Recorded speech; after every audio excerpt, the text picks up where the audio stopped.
This will be the final lesson in the series on the construction of memories, and we're going to make a computer analogy. Here we see a hard drive and a computer, and the hard drive is a long-term, slow-access memory system with a large storage capacity. Now that's in contrast to the RAM memory. That's a short-term memory system. It has fast access, but it has a limited storage capacity. Well, in a computer, the two kinds of memory systems interact. So when you're running a program, the program may require accessing information stored on the hard drive, and then it gets loaded up into the short-term memory system, the RAM, and made accessible to the central processing unit of the computer. Whatever you're inputting can be written to the hard drive as well. So in other words, the memory systems are interacting. And from this point of view, then, the goal of an education is to strongly store information into the long-term memory system so that it is quickly and reliably retrievable when needed. So now let's map our computer parts onto the brain.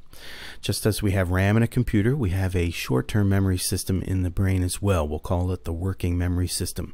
It's a fast access but limited capacity system.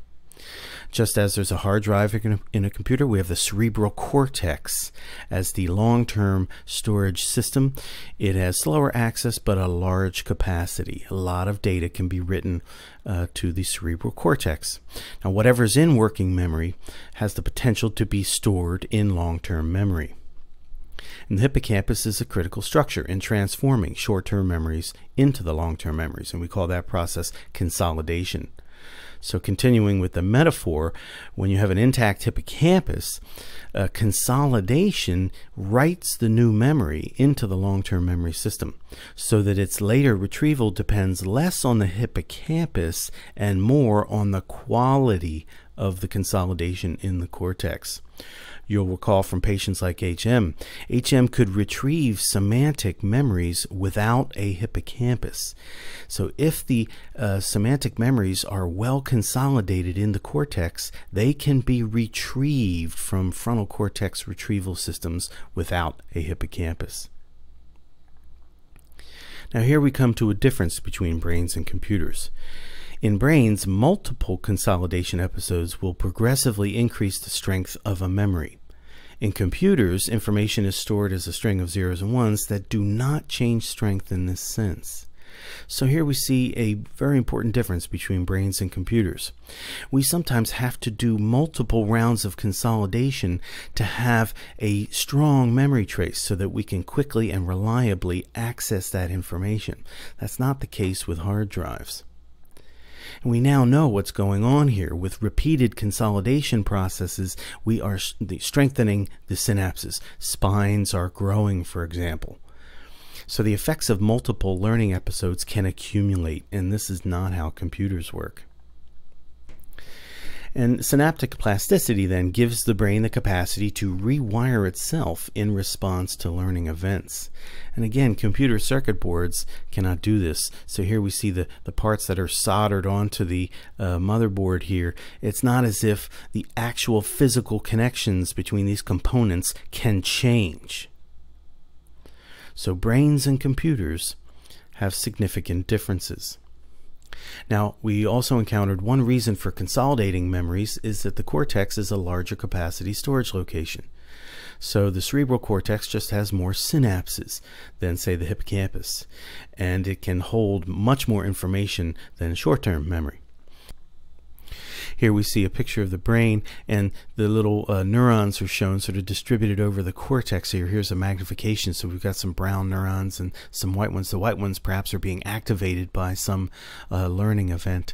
But the idea is there are tens of billions of neurons in the cortex, each with thousands of synapses each. So there's an incredible potential to store lots of information in the cerebral cortex. And so one of the reasons for consolidating memories is to get them into the long-term, large capacity storage system, the cerebral cortex. But in addition, consolidation integrates the new information with previously stored memories. So recall a diagram like this. Here we have the semantic memory system. Somebody has learned about trees and photosynthesis and so on, and maybe somebody asks, what do you know about trees? Well, that cue in the working memory can access the long-term memory system, and they can pull up information about trees and photosynthesis, etc. So consolidation is integrating new information with previously established neural networks, our prior knowledge. So in summary then, consolidation includes the transformation of a short-term memory into a long-term memory and an episodic memory to a semantic memory. It involves lasting changes to synapse strength among brain cells that represent the learned information. Again, the growth, biological growth process that strengthens connections among those neurons that took part in the learning episode. To the question of why do we consolidate, we had several answers. We have interference due to new learning. So the hippocampus is a limited capacity system, finite number of synapses here. As we learn, the synapses get stronger, but then they become less able to learn more things. So we must consolidate older memories to prepare the hippocampus for new memories. We have the interference due to new neurons. And again, neurogenesis may trigger consolidation, but it's also equipping the hippocampus with new neurons that are very capable of synaptic plasticity. Again, preparing the hippocampus for new learning. And we have interference due to synaptic resetting during sleep. So during sleep, system consolidation is happening, but also synapses are being weakened in preparation for new learning the next day. All of these things make memory traces in the hippocampus vulnerable to decay. System consolidation solves that problem. So we consolidate what we have already learned so we can be ready to learn some more. And effective learning then requires the use of best practices to maximize consolidation and build a large and accessible network of knowledge in semantic memory. And in later lessons, we'll go through what are some of the best practices.